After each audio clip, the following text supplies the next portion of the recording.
Bismillahirrahmanirrahim. Kita mulai materi pertama, unsur intrinsik dalam sebuah dongeng. Dongeng merupakan cerita khayalan atau cerita yang benar-benar tidak terjadi. Unsur dongeng diantaranya adalah tokoh, alur, dan pesan moral atau amanat. Dongeng diceritakan secara lisan dan turun-temurun, sehingga tidak ada pencipta yang pasti diketahui dalam sebuah dongeng. Ya, salah Bu Guru, ini adalah unsur intrinsik lengkap dalam sebuah dongeng.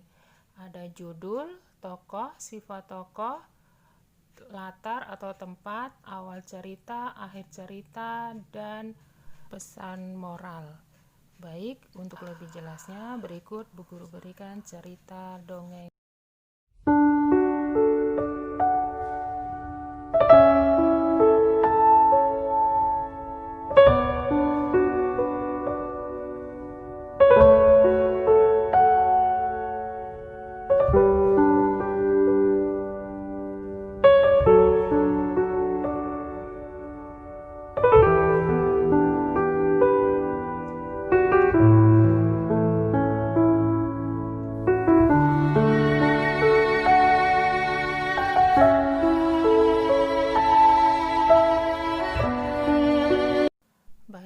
Setelah anak-anak Bu Guru membaca cerita tentang fabel, tupai, dan ikan gabus, sekarang kita tentukan unsur intrinsiknya.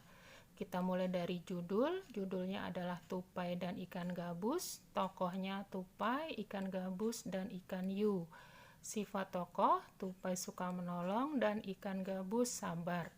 Latar atau tempatnya ada di Kalimantan Barat. Awal ceritanya saat tupai melihat ikan gabus terlihat lesu, dan akhir ceritanya ikan gabus merasa senang karena sehat karena mendapat pertolongan dari tupai.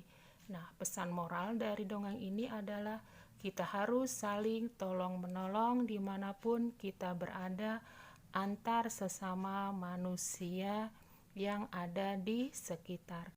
Setelah menyimak penjelasan tentang unsur intrinsik tadi, tugas dari Bu Guru adalah tentukan unsur intrinsik dongeng seekor ikan dan nelayan yang ada di buku paket halaman 96 dan 97. Untuk materi selanjutnya tentang sumber daya alam. Nah, perhatikan gambar yang ada. Nah, dari sumber daya alam apakah benda tersebut dibuat? Nah, sekarang berkaitan dengan pekerjaan orang tuaku, kita pelajari.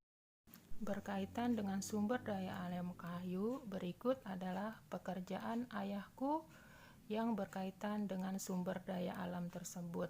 Pekerjaan ayahku adalah pengrajin kayu. Ayahku membuat meja dan kursi untuk menghasilkan kursi. Awalnya ayahku membeli kayu, memotong, membentuk menjadi kursi, menghaluskan dan mengecatnya. Waktu yang dihabiskan untuk membuat kursi kurang lebih 1 minggu. Ayahku menjual meja dan kursi buatannya ke toko mebel.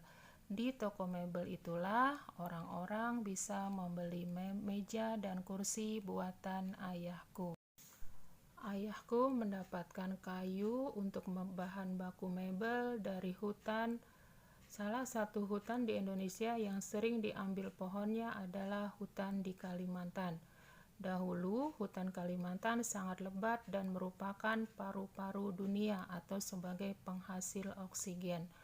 Akan tetapi, kini pohon-pohonnya semakin berkurang dan karena sering sekali terjadi kebakaran hutan. Perhatikan ilustrasi hutan Kalimantan tersebut.